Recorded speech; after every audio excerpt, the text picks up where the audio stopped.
about Kobane and about Syria and about Iraq, my line is usually that Western intervention is a bad thing for the region, for society as a whole around the globe. Yeah. Some people suggest that we should intervene in the Kobane situation militarily to protect the revolution there. What would you say to that? Should we stick to non-interventionist principles, or should we bend them to the need of the situation in Kobane?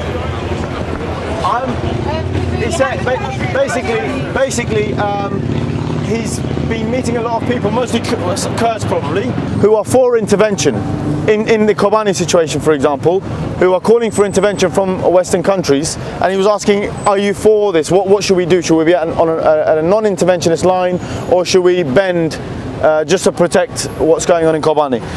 I'm a non-interventionist.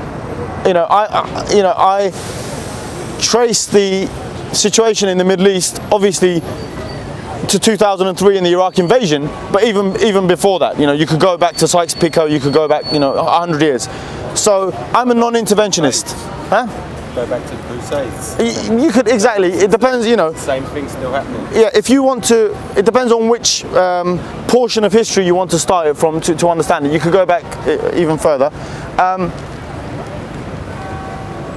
It's a fine line, and the greatest example can be given is this. After the October Revolution, after the Soviet Revolution, the Germans attacked the revolution. Sorry. Yeah, sorry. I was just saying, after the October Revolution, the revolution was attacked by Germany at the time. And there were discussions within the Soviet Union and the Red Army about whether they should ask for UK, I think, and French intervention at the time. Whether they should ask for support. And Lenin said something along the lines of, basically, even if we need to ask for potatoes, right? If we needed to get potatoes and weapons, it's a potato weapon story.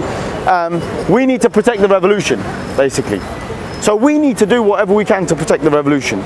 I don't have any heavy artillery. Do you? Do you? No. We don't have. Who has heavy artillery? The US and the British government. The big powers of the world. Whose artillery, weapons, and tanks is ISIS using? Theirs. US. The ones they took from the Mosul siege. So.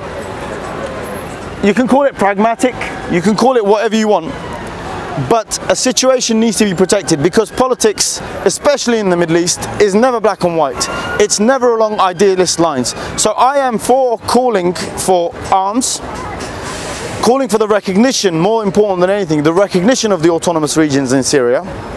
So not just saying, it's a military issue, because you can defeat ISIS militarily, but what about that ideological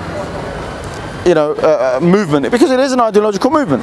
They're not irrational. They're doing things very, very rationally. There might be irrational elements. Yes, intervention would mean even further trouble, even more trouble. The Kurds have also shown that they can protect themselves quite valiantly without any external, boots on the ground.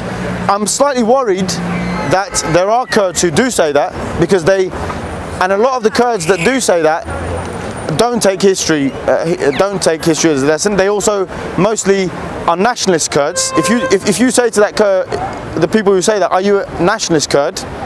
They'll probably say yes, because those Kurds see Saddam being toppled as a positive thing for Kurds, because that's how the Kurds gained, their autonomy in the region in northern Iraq.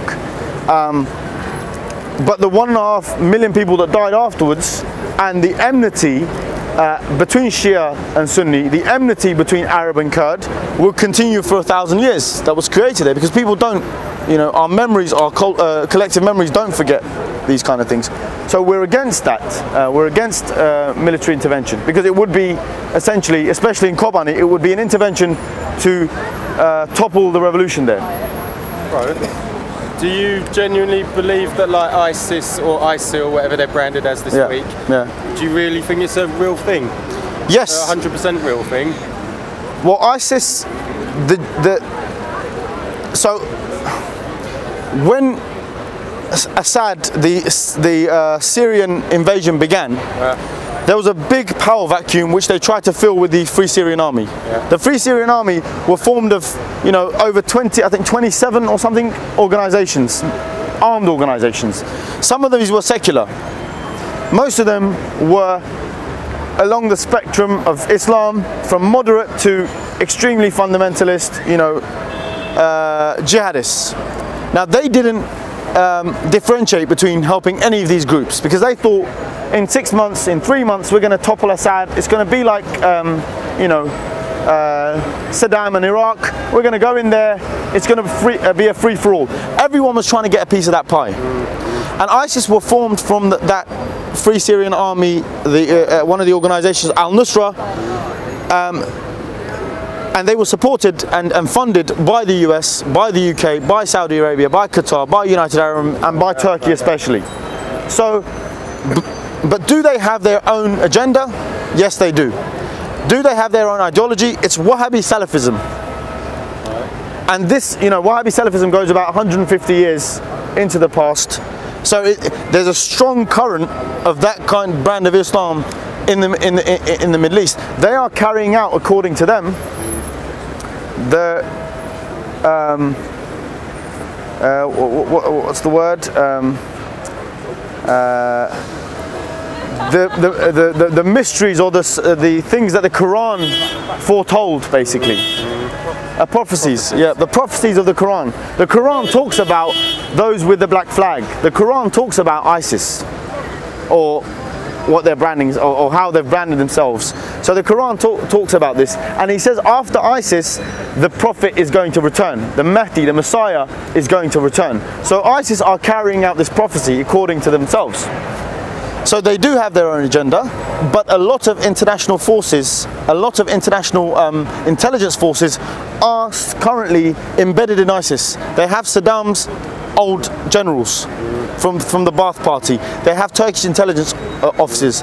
I wouldn't be surprised if the Zionists were in there as well, you know. And they're just, basically, I was talking to a friend yesterday and I said, sorry, am I shouting too much?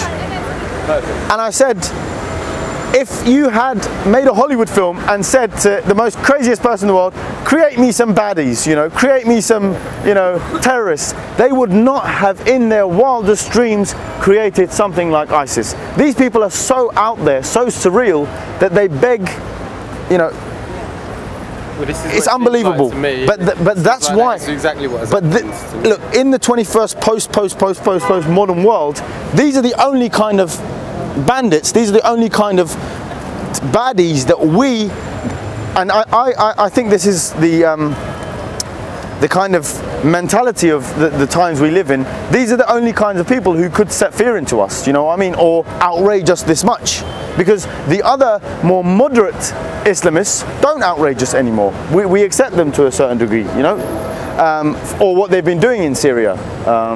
So we've been neutralized in a way, or desensitized to war or to this kind of thing. And we needed something like ISIS.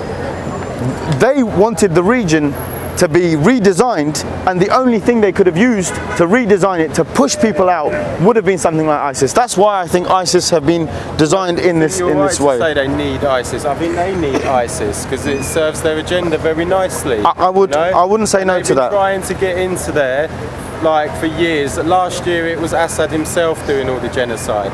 Now that didn't work. Yeah.